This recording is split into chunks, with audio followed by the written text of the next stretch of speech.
Merci, Monsieur le Président, de me donner la parole. Ma question est directe.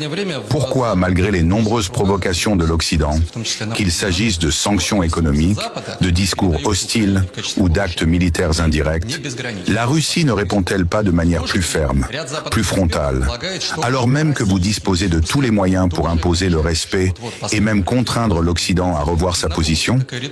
Est-ce une stratégie, une retenue ou autre chose? Merci pour cette question. Elle est légitime et je pense qu'elle résonne chez de nombreuses personnes, en Russie et au-delà. Ce que vous posez ici, c'est en réalité la question du choix entre la force immédiate et la stratégie à long terme, entre l'instinct de réaction et la maîtrise de soi. Voyez-vous, la Russie n'est pas un pays jeune. Elle n'est pas une puissance née d'un coup de force ou d'un accident de l'histoire. Elle est l'héritière de 1000 ans de civilisation, d'épreuves, de victoires et de renaissance. Nous avons vu des empires naître et s'effondrer. Nous avons survécu à des invasions, à des révolutions, à des guerres mondiales, à des blocus, à des tentatives d'encerclement. Et nous sommes toujours là. Cela, ce n'est pas le fruit d'une posture agressive. C'est le fruit de notre capacité à observer, à analyser, à attendre et à agir au moment juste.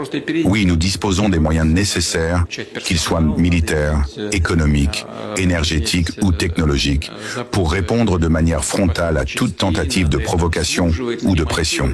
Oui, nous avons modernisé nos forces armées. Oui, nous avons renforcé notre souveraineté économique. Et oui, nous avons forgé des alliances solides avec des nations qui respectent le droit international et les principes de la multipolarité.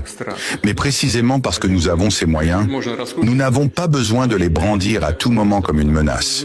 Dans l'histoire, les plus grandes erreurs ont été commises par ceux qui ont confondu puissance et impulsivité. Répondre à chaque provocation par une réaction immédiate, c'est entrer dans une spirale de conflit qui ne profite à personne, sauf peut-être à ceux qui vivent du désordre. Et la Russie, je le dis fermement, ne se laissera pas entraîner dans cette spirale. Nous avons d'autres ambitions, d'autres responsabilités. Nous aimons le monde. Cela peut surprendre venant de la bouche d'un président que certains médias occidentaux décrivent comme froid, stratégique, voire autoritaire. Mais je le répète, nous aimons le monde, nous aimons la paix, nous respectons les peuples, leurs traditions, leur droit à choisir leur chemin. Nous ne croyons pas à l'uniformité imposée par une seule puissance ou un seul modèle culturel. L'ordre international ne doit pas être celui du plus fort, mais celui du plus juste. Regardez ce qui se passe. Sous prétexte de démocratie, certains États cherchent à imposer leurs intérêts, à renverser des gouvernements, à instrumentaliser des conflits régionaux, à déclencher des guerres commerciales ou monétaires. Et quand un pays comme la Russie dit simplement « non, nous ne marcherons pas dans cette logique », alors on le sanctionne, on l'isole, on le diabolise. Mais nous ne céderons pas, parce que notre force est dans notre calme, dans notre mémoire historique et dans notre vision du futur.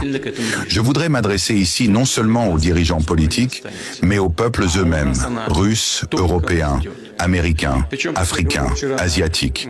La Russie n'est pas votre ennemi.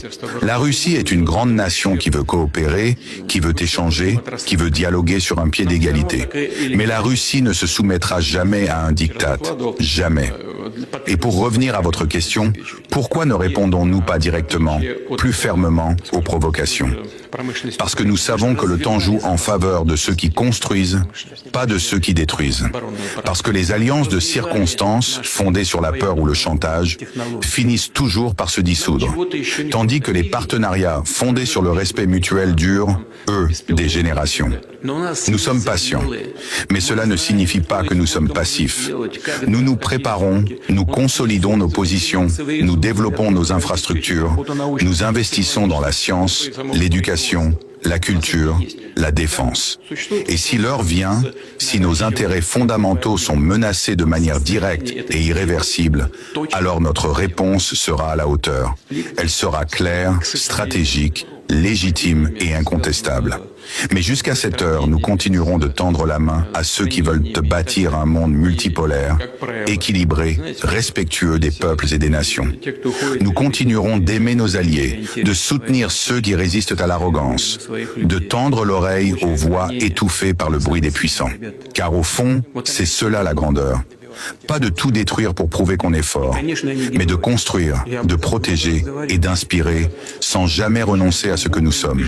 La Russie est calme, elle est forte et elle est prête. Likez cette vidéo, partagez-la massivement. Laissez vos réactions en commentaire. Le combat pour la libération du monde se fera ensemble. Soyons unis et actifs. Bon visionnage!